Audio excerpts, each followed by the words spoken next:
Автобуската несреќа во Бугарија е ништо за што многу секако ќе се зборува и во деновите кои што следуваат, очекувајќи ги резултатите од истражната постапка, која што треба да даде детали за можните причини за несреќата. Превозниците имаат многу што да кажат на оваа тема. По тој повод во студиото 3 на Македонската телевизија ова утро го имаме директорот на Слобода превоз Ленин Јовановски. Добре ни дојдовте. Добро е. Почнуваме со она што е најактуелно, за жал, катастрофалната сообраќајна незгода која што се случи во Бугарија и изминативе денови различните информации кои што ги слушаме на оваа тема. Техничка неисправност на автобусот или грешка на возачот се наведуваат како можни причини за сообраќајната незгода, меѓутоа пристигнуваат и многу различни информации, во кои што треба да споменеме, се разбира дека условите на патот и самиот пат секако многу влијаат во безбедноста. Да, јас да кажам, за жал, тоа утро може би бев еден од првите кои што ја разбрав за таа незгода. Сочувство до семејствата на починатите. Станав тоа утро воредно рано и бидејќи имаме некои пријателски линкови со бугарски пријатели, веќе има објавено дека се случила некаква незгода во која најверојатно има загинато и македонски државјани, така да од тој момент бев интензивно ги следев случувањата, информациите кои што доаѓа се до денеска и од она што во првиот момент, уште во предпладневните часови од снимките можеше да се види од местото на настанот, времето на случувањето, мојот прв заклучок беше дека токму она што сега излезе како констатација од вештачењето и од експертите кои што работеле на лице место, тоа веќе го тие утрински часови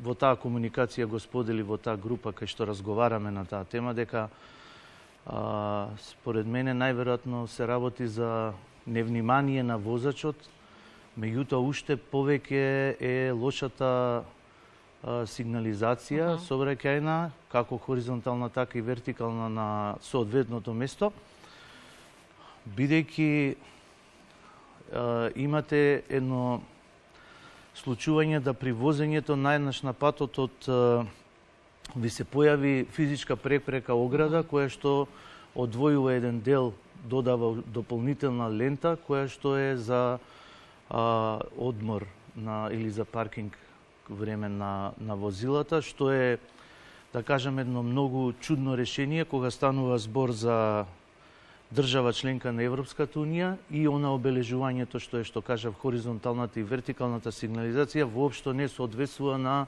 начините на кои што се обележува и поставува еден таков простор, што покажува дека очигледно Бугарија како членка на ЕУ воопшто не ги спроведува сообраќајните правила и стандарди онака како што се предвидени.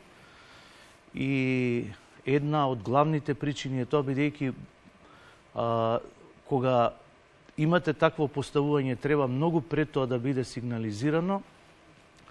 Самото место мора да биде со рефлектирачки ознаки. Хоризонталната сигнализација мора да биде исто така квалитетно исцртана, за да може возачот во услови, како што знаеме дека било тоа веќе негде после 2 часот по полноќ, да навремено го забележи тоа и да се задржи во лентата во која што возел. Тука сигурно се додава, можеби, нели, после 2 часот веќе и заморот на возачите заради самото време кога што организмот треба да одмара се вози. Може би да е невнимание од поглед во инструмент таблата, која што често пати се случува да ја провери брзината со која што оди, да провери дали му се сигналите во ред. Значи, едно мало секундарно невнимание, онака како што е поставено со таа препрека, може и доведе до катастрофална последица. Каде е понатаму исто грешката на одговорните власти во Република Бугарија е тоа што од наши колеги таму разбравме дека веќе десетина сообраќајни незгоди се случиле на истото место. Требало веќе да се превземат одредени активности во промена на целата таа регулација сообраќајна, за да не би дошло до вака покатастрофални последици.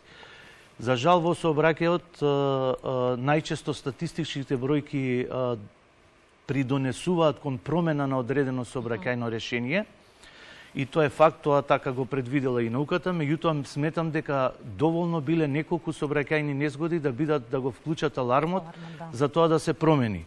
Имаме една лоша пракса, веројатно не само таму во Бугарија, и тука кај нас во Македонија, каде што имаме црни точки, кои што се констатирани од надлежните институции како црни точки, се обележуваат како црни точки, меѓутоа по правилата црната точка се обележува како времен период. Не може да е трајно решение вие да ставите знак црна точка и тоа да го оставите во бесконечност, него се обележува црната точка, се изготвува ново сообраќајно решение кое што ќе ја совлада таа проблематика од која што произлегува тоа место како црна точка и ќе се регулира онака како што треба. Дали ќе треба со градежни активности, дали со сигнализација или било како, меѓутоа тоа мора да се реши за да не се остави понатаму и да имаме нешто што е со многу потешки последици. Брзото горење на автобусот е нешто што исто така е енигма за експертите. Вакви незгоди сме имали предходно, но трагичен исход ваков не.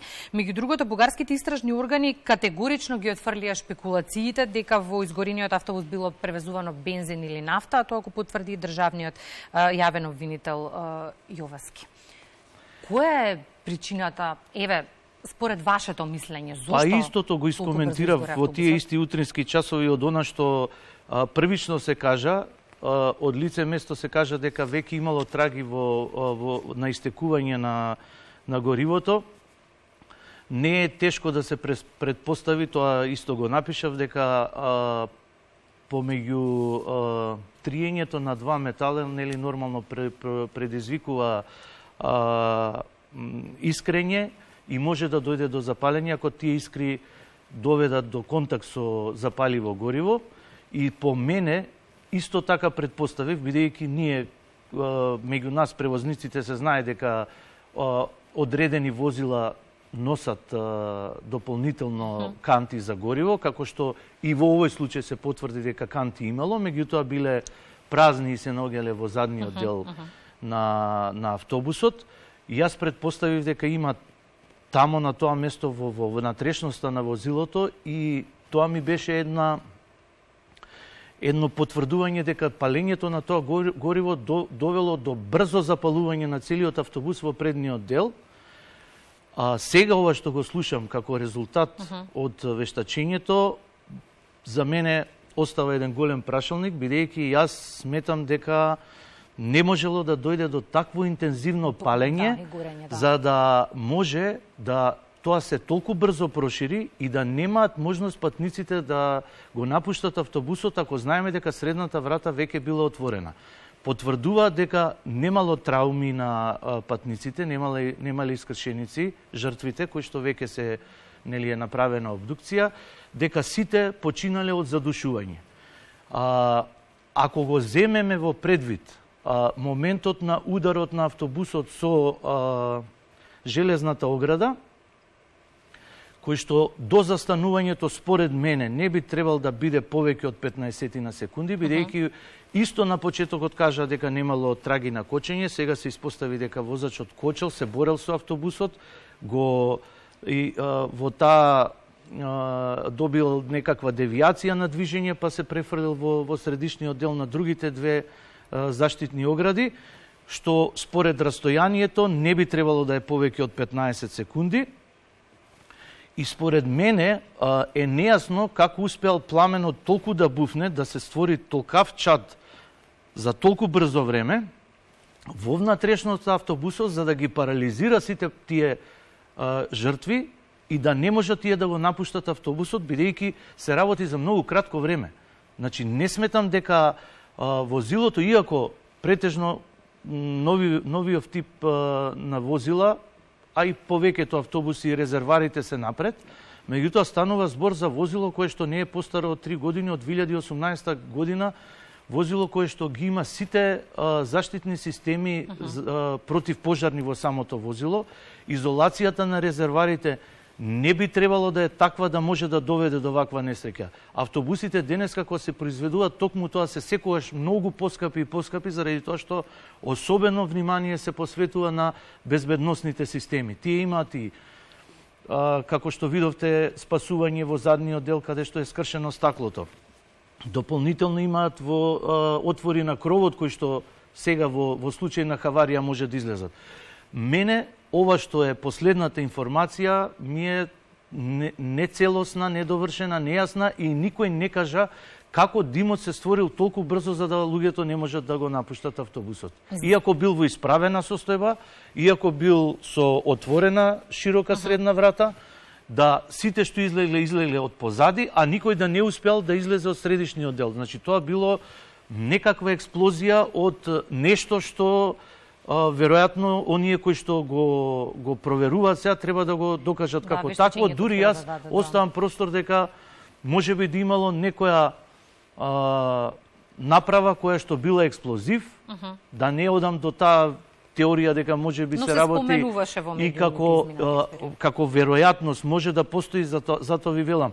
Или некоја хемиска субстанца која што дошла до допир со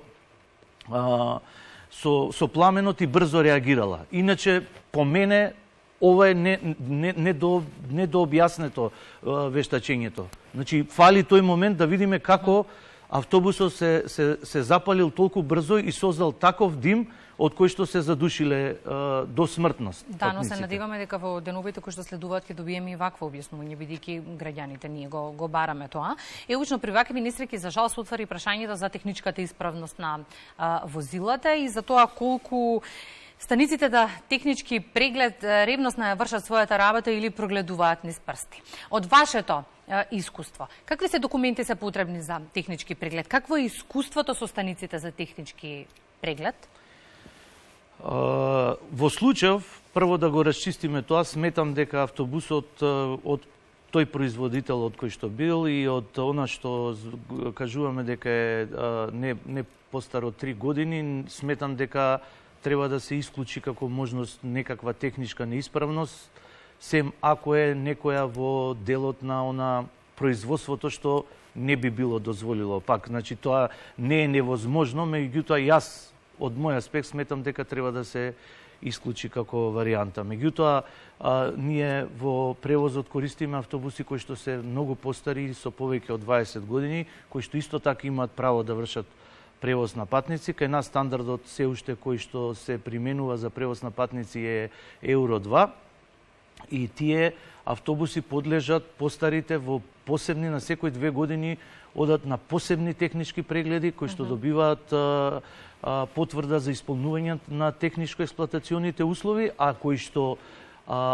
контроли се многу подетални и ги проверуваат уредите, опремата, особено за управување, особено за сопирачките и така натаму. Значи се прави една подетална контрола. Техничките прегледи, од моето искуство и од она што ние го правиме на тие, се доволно опремени, стручни лица ги работат, детално се проверуваат возилата.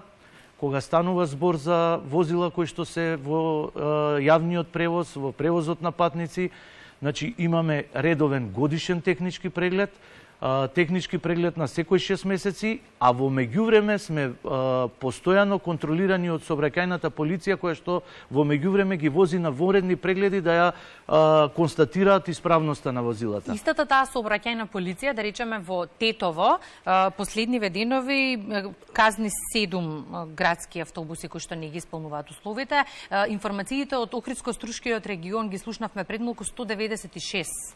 Да, сега, ќе ви кажам моментот. Значи има разлика од една неисправност до друга неисправност и од она што се кажува. Има превозници кои што сигурно полесно поминуваат на техничките прегледи или не поминуваат со должен надзор.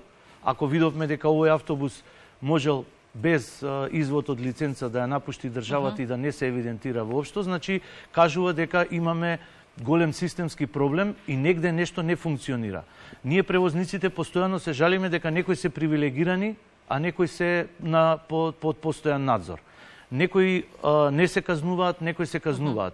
Тоа е тој проблем кој што се случува и на техничките прегледи, и во подоцнежните прегледи кога се прават. Постојано се контролираат едните исти автобуси, додека некои автобуси на некои компании се привилегирани и тие немаат никаков проблем, ниту се казнувани, ниту се исклучувани од сообраќај. Еве гледаме дека неа имаат и потребната документација, се појавуваат во превозот, прават нелојална конкуренција. Ако погледнете ќе видите дека нивните цени за превоз се премногу ниски, нелогични за пазарот, а тие функционираат и тоа има сигурно некаква позадина. Сега околу неисправноста. Често пати слушаме дека полицијата констатирала неисправност на уредите за сопирање, што е една, значи, и потоа новинарите пренесуваат возеле без кочници, немало кочници и така натаму, што е една фрапирачка информација која што ја прима обичниот граѓанин. Меѓутоа, јас ќе ви кажам дека најчесто, од лично искуство ви кажувам, се заради еден дефект во законот, кој што предвидува казнена мерка за нешто што воопшто не треба да е казна, и не треба да е санкционирано, како што не е санкционирано никаде во другите држави, е разликата на кочење на двете тркала на иста осовина за паркираната сопирачка, кој што не произведува никакво дејство, односно заради незе не може да стане збор дека ќе има возилото ќе прави било каков ќе направи било каков проблем. Меѓутоа, еве и тоа спаѓа во делот на неисправен уред на сопирање, што е многу вака звучно и страшно. Имам уште неколку прашања, сосема накуса, бидејќи времето ни е толку. Можат ли да бидат сигурни граѓаните дека се возат во безбедни автобуси за јавен градски превоз? За она што јас би го кажал, за јавниот градски превоз во градот Скопје може да бидат сигурни, тоа го покажуваме со тоа што сме, кажав, под постојан надзор, тоа го покажуваме и статистики ќе го кажат дека автобусите за јавен превоз во градот Скопје може да поминат и година во која што не се ниту учесници во некоја сообраќајна незгода, а камоли да бидат и виновни за тоа, така да статистиките покажуваат дека во овој дел навистина можат граѓаните да бидат безбедни од професионалноста на возачите, од исправноста на автобусите, а тоа, уште еднаш ќе повторам, го потврдуваат и статистиките кои што кажуваат дека ние сме до сега не се случило да имаме некакви поголеми незгоди. И сосема накусо го поддржавте предлогот на градоначалничката Арсовска за бесплатен јавен градски превоз. Што тоа всушност ќе подразбира и колку, да речеме, град Скопје ќе треба да инкасира во вашите буџети за да може да се изреализира целата така, значи бесплатниот превоз, прво да расчистиме, се смета да биде за граѓаните, тој некој мора да го плати на превозниците, извршителите на превоз. Тука сме јавното сообраќајно предпријатие и приватните превозници. Апсолутно е возможно да се направи тоа, со оглед на тоа што и во моментов многу категории на патници се возат бесплатно, ги споменам основните школи имаат право на бесплатен превоз, средните школи, студентите, пензионерите, инвалидизираните лица. Останува еден друг дел кој што го плаќа превозот, а во моментов знаеме дека и од оние кои што го користат, а треба да го платат, голем процент кој надминува од 50% не го плаќа. Од финансиски аспект не е нешто, не се некои големи зафаќања да може тоа да се направи. Ако и го земеме во предвид дека се работи и за бесплатен превоз за граѓаните на град Скопје, но не и за приградските населби, дека тоа е сосема изводливо, а средствата може да се обезбедуваат со тоа што самиот факт дека таквиот начин на јавниот превоз бесплатен ќе биде достапен за сите граѓани и многу од граѓаните ќе ги остават автомобилите, подразбира помали инвестиции во целата останата сообраќајна инфраструктура кои што ќе се пренаменат во ова. А ќе имаме почиста еколошка средина и од тој аспект затоа сум јас голем поддржувач на тоа. Само дај Боже да дојдеме до форма за реализација. И ќе кажам дека сигурно тоа нема да се случи преку ноќ. Има одредени предуслови во делот на обезбедување на мрежата на линии, времењата на минување, и тоа бара еден концепт кој што ќе потреби, треба да се одвива во фази и по линии. Ќе видиме тоа како по градоначалничката, како го има докрај замислено, веројатно ќе каже. Тоа значи и многу поводи за разговор, за дискутирање на оваа тема. Има, Благодарам за гостувањето. Ви благодарам.